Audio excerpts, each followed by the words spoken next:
we've started building a brand from day one. And I guess building a brand and taking a stance, who you are for and what you believe in, it really helps you position yourself and increase the value perception of your firm.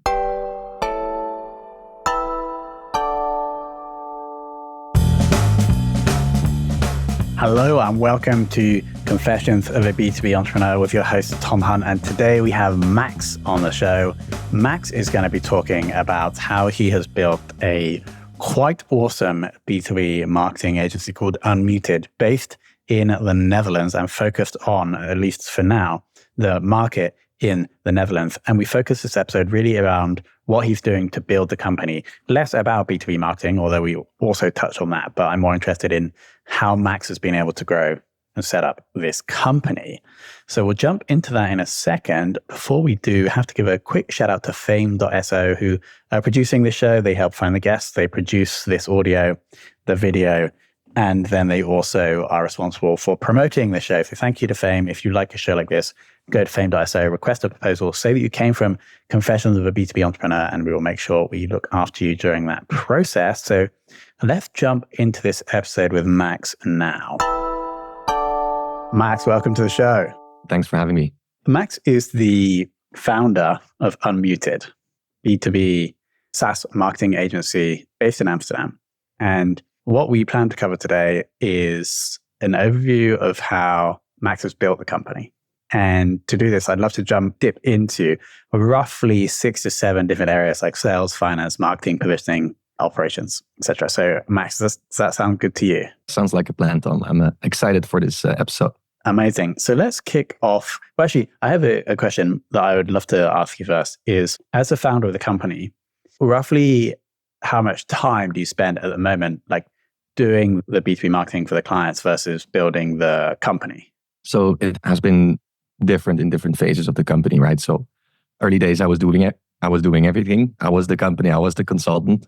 Essentially, even when I started hiring my first sort of team members, I had to be working with them side by side, basically every day of the week, just to get the job done and deliver the quality that I'm promising during the sales process and the things that our clients expect from us. But at some point, and I started hiring senior marketers early on, where you see most agency founders, they start with like interns and juniors because that gives them the idea of scale, but definitely doesn't, in my opinion. I started hiring seniors early on, and they were very capable of picking up the work themselves and figuring out what to prioritize. So right now, I don't do much client work. Sometimes I'm strategically involved, or I check in with a few of our bigger clients a little bit more frequently. But the day-to-day, I don't do anything client work. Makes total sense. And that is a real decision, like how experienced you want the people that you bring into the team to be. I think that the Refine Labs model, that's where I first heard of this, like hiring like super senior, like best in class marketers, which obviously just makes your job as a founder much easier, but then would presumably mean you have to go for a slightly higher price point in your services. That's correct. We've started building a brand from day one. And I guess like here in the Netherlands, we focus mostly on working with Dutch companies. And I think there's about maybe 5,000 marketing agencies here in the Netherlands, maybe 10,000. I don't know if you count freelancers as well. So that's who you're competing with. But what all those companies and agencies don't do well, in my opinion, is that they don't build a brand for themselves. Building a brand and taking a stance, who you are for and what you believe in, it really helps you position yourself and increase the value perception of your firm. So it allows you to attract better jobs, better customers who are willing to spend more, take marketing more seriously faster. And then that's obviously what you need to be able to hire those senior marketers. And then it keeps going because you have the good team members who deliver the great work, and then your cases start to improve. And then you can work your way up from there, even if you started high already. So let's talk about that, this brand and positioning, because what I love about what you guys are doing is that you have the niche, obviously B2B SaaS, and then you also have the Dutch market. So like at the intersection of these two niches, which I think is awesome. Was that a conscious decision? Yeah, very conscious.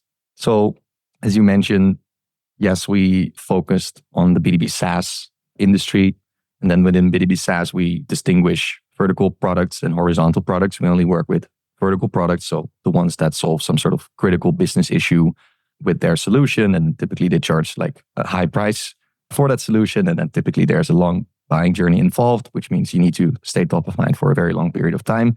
That requires a different type of marketing, strategic marketing than with horizontal products like Miro. They typically become more famous, need more virality and super organic growth strategies, where in our space you need more like ABM, demand gen, thought leadership, those types of things. So we picked that side of B2B SaaS, so the vertical one. And then there's about 20 different check boxes or boxes to tick in order to fit our ICP criteria. And up until this point, and we are slowly opening up opportunities to work with us also from international organizations, so outside of the Netherlands. But up until this point, I decided I wanted to work with Dutch companies only, because working in an agency as a consultant, you work for a bunch of different organizations and you continuously have to switch context. Now I'm doing marketing for this company with this ICP. Now I'm doing marketing for this company with this ICP and this product. And the more context switching involved in the work as a consultant, the more difficult it becomes. So our consultants typically work with 3 or 4 companies at the same time. I've heard marketing agencies where sort of the strategic marketing generalist person has to work with 10 different companies. It is too much. It's too much context switching. And that's also why I decided to only work up until this point with Dutch companies, because at least we have a sort of uniform cultural communication vibe relationship with our clients, because it's all very similar, like how we do business here in the Netherlands, even though a lot of the people that we speak with aren't Dutch, but they work in a Dutch company with Dutch company culture, and it makes it easier for us. Got it. So I think the first one you're making is that actually you're even more niche than I was describing. You're like vertical B2B SaaS. And it makes total sense about context switching and why you just focus on Dutch speaking for now. So out of the, let's say, the 5,000 marketing agencies in Holland, with your niching down, there's probably 5 competitors, would you say? Do you have a good idea of that number? I think the number is even smaller. There's maybe 1 or 2, maybe 3 that are sometimes in the same buying process as we are with our clients. In many cases, there's not a different agency involved. It's just us. We're talking with this company. They want to work with us. And then it's more about, okay, do we have availability and can they afford it? But yeah, in some cases, there's another agency or there's maybe a freelancer, and then the freelancer has like 2 or 3 like really good other freelancers. And that could be a way. And an alternative route could be to hire the big shot head of marketing or VP marketing. And then that person needs to start hiring. But typically that takes too long for them. And they want that outsider to break through their internal. And that's something that we as an agency can always do best. So, but yeah, it's very small. I get a lot of people like asking me how to start a business. And the thing that I always think about, and not always say actually, is that you just have to be better. Like the way you make it work is just be better than the other people you're competing against. And so there's 2 ways to do that, I think, is A, you just get good, and then B, you shrink who you're competing against. So it's actually not that hard to win. And so it seems like you've done that very well. But for the second part of that, like getting good, because obviously the initial like marketing expertise and strategies would have come from you. And I know your background is actually in sales. So how did you develop this like earlier expertise? I did a bit of sales early in my career. I was always wanted to do marketing, and sales was just for me a way to at least like start a job and start a career and gain some experience. My background is working for pretty small startups, like 10, 20, 30, 40 type of companies. So pretty small, limited resources. But as you know, every startup is super ambitious, right? They want to aim for the moon, stuff like that. They need to grow, want to become like this 100 billion or 100 million company, but they don't have the budget to advertise on TV or billboards or whatever. And it also doesn't make sense because they're B2B. And because I've always been quite restricted on budget, I had to find ways in creativity. And one way for me to figure out what works was to go deep in American communities, follow American marketers. I signed up for every sort of American SaaS tool you can imagine. And I started sort of reverse engineering the stuff that they were sending me in retargeting ads and like onboarding emails and SDR sort of nudges. And it became some sort of hobby for me to figure out all these sort of growth engines of these SaaS companies. And it allowed me to spot trends and figure out things that might also be relevant for the company that I was working for. So those were my early experiments. And then I saw success with that. And that's just something that I've always personally cultivated, just to go out there, follow people who are actually doing the work and try to see patterns and then take something out of it and turn it into your own approach. Yeah, especially for the in-house marketing people you're working with, each of your clients, are not like aware or don't follow these, you're just going to sound like a wizard. Yes, sometimes it's a bit of a mixed feeling. So on one hand, I'm like, okay, great. This is an easy win, right? I present these and these new tactics or these and these strategies or like ways of thinking about marketing, and it blows their mind. They're like, this is amazing, Max. Thanks so much for sharing. This is so inspiring. And I'm like, yeah, but this is something that I've been reading for the last 3 months on my newsfeed. Like, it's free information. It's nothing new here. But for them, it is. So it's super valuable for them. On the other hand, I also always try to send over the people that I currently follow to the internal marketers at the companies that we work with, because we much rather have them also sort of accelerate their mindset and development of their mindset internally. So we're fully aligned on the type of marketing that we like to execute. But of course, we always have stakeholders, right? They also still need to approve and understand that why we are doing these things. Because if they don't understand the stuff that we want them to do, because we know it will help them grow, then they're going to ask the wrong questions, like where are the leads, or like what's the CPL, or how many MQLs. Then we're having the wrong conversation. If you're having the wrong conversation, it goes south real quick. Yeah. That makes sense. If you're educating them, you're probably improving your margin because you don't have to spend loads of time convincing them to do this stuff. Sometimes, okay, they take over stuff that we enjoyed doing for them, but I'm always super down to share sort of our playbooks, hand it over, provide a quick training, and then they can take it over, because it frees up our operational time in marketing execution for R&D, experimentation. And I think definitely an agency, an outsider, is most valuable in that sort of R&D role rather than sending out the newsletter every month. So that's something that at some point somebody internally should be able to do. This is a very easy example, of course, but you get the point. Agreed. So we've covered like the early stage entrepreneurship thing, bit of brand and positioning. Now I want to shift to marketing. And one of the things I found on your site that I thought was absolutely genius is the URL is in Dutch, but we'll link to it below. It's essentially like almost a pricing page or like the sign up page. And it shows the number of slots available in the coming months. And then you have to apply to have one of the slots, which is epic. Can you explain more about that? Yeah, you think it's epic? Like, haven't you seen it before? Or I don't think so. no? I think it's a concept that I've learned from these sort of cohort-based things that Reforge used to do. You know, Reforge, right? The courses for tech people. So when I was working internally at a company, I was always like super impressed with all the stuff that Brian Balfour was putting out. I was reading all his sort of free content, his newsletters, his blog posts, etc. I really wanted to do the sort of Reforge course like early on, but I didn't have the budget. Manager didn't approve it, whatever. But I was on their email list. And what I noticed is that they always announced saying, hey, we got a new cohort, like a new batch coming up. Pre-sign up now. You will be notified when it drops, like almost like Supreme clothing, drop the clothing, and then boom, everybody buys. So that sort of scarcity, it did something for me. And then when I was designing our website or wireframe the website, and also coming up with the service that we wanted to provide, it was like, I want to make things very clear how we work and when we start with a company. And I want every company to go through the same cycle with us, because again, it's easier to process for ourselves who are involved in the delivery of the service. So I wanted every client to start in the first week of the month, because it just makes it easier. Like, how do contracts even run? If you start mid-month, oh, this contract starts mid-month. Okay, when does it end? So every contract with us, it starts on the first day of the month. And we do the kickoff somewhere in the first week of the month. So it means if somebody wants to work with us and they give us the green light in the second week of the month, they just have to wait a few weeks. It's fine.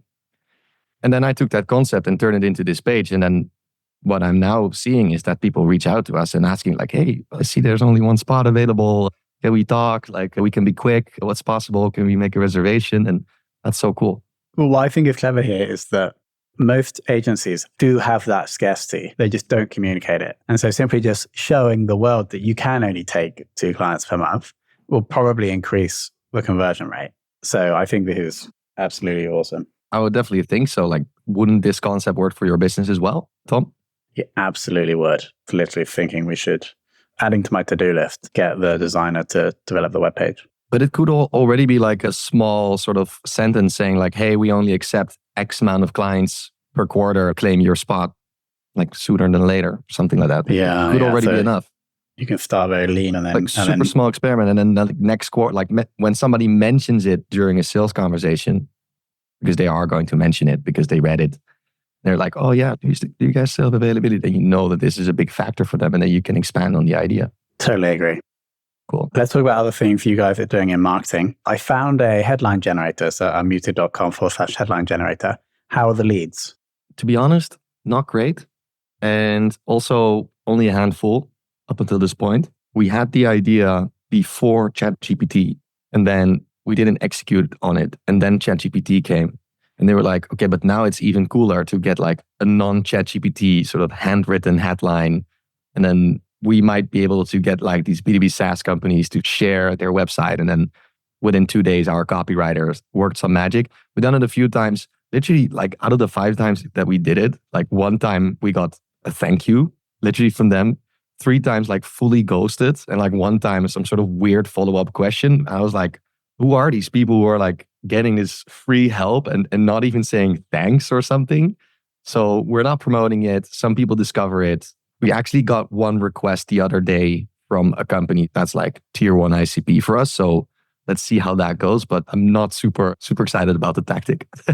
Got it. And is it you who's like almost like head of marketing, like defining these ideas and then having other people implement them? Or do you have someone in the team for this? So you could argue that indeed I'm the head of marketing at Unmuted. I love doing marketing for Unmuted. It's my favorite activity during the week. I definitely also carve out quite a substantial amount of time per week to spend on marketing project or some sort of strategic commercial project for Unmuted because I genuinely enjoy doing it. I really try to create a culture where people feel safe to come up with ideas and just go with it themselves without asking for permission. So almost every team member here at Unmuted posts on LinkedIn with some sort of frequency. A few of them, they post basically daily, which is great, ranging from thought leadership, sharing knowledge about their job to funny memes and other company promo. And it definitely helps create that buzz, but it also helps create that feedback like, hey, interesting, you posted about this. Engagement goes well. Should we do with it next? Like maybe discuss it in our podcast or do something else. So I definitely try to cultivate that feeling of safety so people can execute on their own marketing ideas. But like the bigger ones, typically they come mostly from me. So if I'm in your team and I'm like, I want to spend 2 hours, I want to spend 25% of my time working on this marketing idea that I think is going to work really well for us, you would presumably review that idea and then sign it off if you thought it was a good investment. Yeah, I think I would be very excited to hear the idea. First, I might have an opinion. I might say just, yeah, go for it. If you believe in it, that's fine. So obviously we have some OKRs and some goals, like how many sort of time team members should dedicate to client work. But it's a whole lot less than average in marketing agencies. So average marketing agencies, I think they need to work like 32 hours per week, at least on billable work for their clients. For us, it's somewhere in between 20 to 25. It's a lot less. And then I'm pretty sure that all the sort of agency revenue people would now go at me saying, hey, you're wasting money, et cetera, et cetera. But I really believe that we need that sort of buffer, that bandwidth that allows creativity, that allows going for a walk or stare out the window. And then you could have that sort of epiphany moment, which is so much more valuable than just writing another email or writing another landing page copy or stuff like that. So there's always enough time to do creative projects that don't need an ROI from day one. Let's move on to sales. Who's currently doing this in the business? Me. Okay, so head of sales and head of marketing. I'm the wearer of many hats. And so people come through that page on the site, they apply for a slot in a specific month. And then I presume the next step is a call with you. Yeah, correct. And then maybe another call and then you sign them. Yeah, pretty short sales cycle. It's actually quite funny. So I try to post quite frequently on LinkedIn, like yourself. Pretty sure it helps you grow your business. I know for sure it helps me grow my business. But not only that, I think it also really helps shortening the sales cycle and increasing the win rate. I literally had the weirdest realization the other day on a first sales call, like an intro call. So they did a request on the website. I planned a call with them. I went into the call. And normally I just immediately start firing questions at them to make sure that they are an ICP fit. And then when I know that they're an ICP fit and I know where they're currently at and where they need to go, I can create my proposal, send it to them. And then within a week, typically I have a green light or no, or it turns into some sort of long ass process because the company is big. But it typically goes quite fast. And the other day, I went into the call. I started firing questions. And at some point, the guy was like, wait. Who are you? I was like, and then I asked him, like, how did you hear about us? He was like, yeah, we just looked on Google. I was like, okay. So you haven't seen me before on LinkedIn, like 99% of the people I talk to on these calls have. So normally I don't have to introduce myself because people feel like they already know me. And this person just randomly found us on Google. And that's typically not our ICP. So yeah, we didn't end up doing business. Yeah, that makes sense. I totally agree with you on the LinkedIn point. If basically the more time someone has spent consuming your content before you jump on a sales call with them, the higher the close rate for sure. Don't you sometimes think, I want to work with this company and I could reach out to them, but you just don't because you think they might reach out to you? As in, like, I have somebody that I think could work with Fame. Yeah. And instead of me doing outbound, I would just wait for them to come inbound. Yeah. I'm not sure if that's we don't really do any outbound. You don't do outbound, or? No, we have tried it before. We also know, like, zero. Yeah, nice. That's good. Yeah. I think it can have a brand impact, and I think it's harder and harder to pull off. That makes total sense. Okay, so we're head of sales. Let's shift to operations. I'd love to know if you're happy to share like the rough like structure of a client team. Maybe it's just that one consultant working with them with your strategic input. Sure. I think from very early beginning of the company, we have been heavily process first, not project first. So we only have retainer clients, so always ongoing. So we don't do sort of isolated projects like, hey, could you do our LinkedIn ads, or could you just create a few blogs? We'll just say, no, we won't do it because it won't work. It's B2B. We need to like really cut through the noise, and it takes quite a lot of stuff to achieve it. So that's our vision. And then we have this whole sort of agile way of working in sprints. We have bi-weekly meetings with clients. We always prepare. There's a strict agenda. There's always a QBR every quarter. There's a kickoff. There's a messaging workshop. There's all these elements involved that we always walk through, and how we make sure that marketing is moving in the right direction. Every client gets the whole package. Some clients get more because they just pay more. And then some clients, they pay a lot more because they want to achieve more. And then typically my involvement could also be part of that collaboration. But typically I'm not involved other than strategically on the background or as like a coach. So if they're like, we want Max to be involved, you would just charge them more? Yes and no. So we always charge more for strategy work. And typically when I'm involved, it's always strategy work. So yes, we would charge more. The way it works, and it's also on our website, you work with a demand marketing manager. So that's a generalist marketer who knows strategy, who also works on your advertising campaign. So they actually see the response of the campaigns and of the strategy that they are formulating. So it's not sort of a person with just a big smile on his face and good ways to communicate. No, this person is actually a marketer who is managing the relationship. And this person is being supported by a content marketing manager. That person can work on website content and social content, more and more on social content, of course. And then there's a designer and a video content creator involved. So it's always 4 people who are involved in the collaboration. And the demand marketing manager, so that's the generalist, that person sort of prioritizes what initiative is being executed when. So this month we're doing more video work. That one month we're doing more social work. That month we're doing more design work. And that's typically how it works. Got it. So there's always a team of 4 with a generalist and then the content person, video person. Content, creative. Yeah. Creative, cool. Makes sense. And then I assume you have your like list of B2B marketing strategies that generalist is reviewing and then choosing which to implement when. Yes. So at the end of the day, and I love talking about strategy, it can be so deep, but I always like to make it as simple as possible. So yes, the sort of demand generation strategy is still, in my opinion, the strategy for B2B SaaS companies with a vertical product. Why?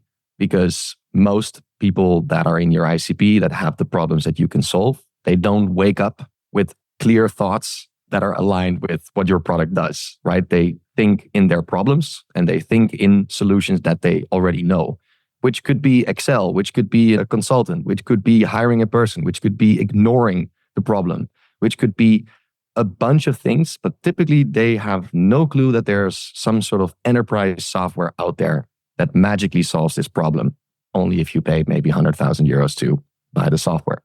So you need to make sure that they know of the existence of your software. And that's the whole strategy. Make sure that the people that should buy your software know that your solution exists and that they become a fan of your brand. And we can make that whole strategy like super complex and come up with a bunch of different ways to turn it into an 80-page slide deck. But this is what you have to do. You have to take that proposition, turn it into content, and make sure that it gets exposed to your target audience as frequently and efficiently as possible. Would you agree? That's a nice way of summarizing how to do B2B marketing. Final question about finance.